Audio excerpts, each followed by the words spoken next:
Okay, here we have a little technical problem.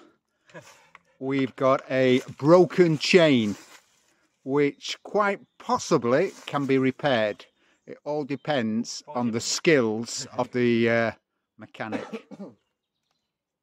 Fingers crossed.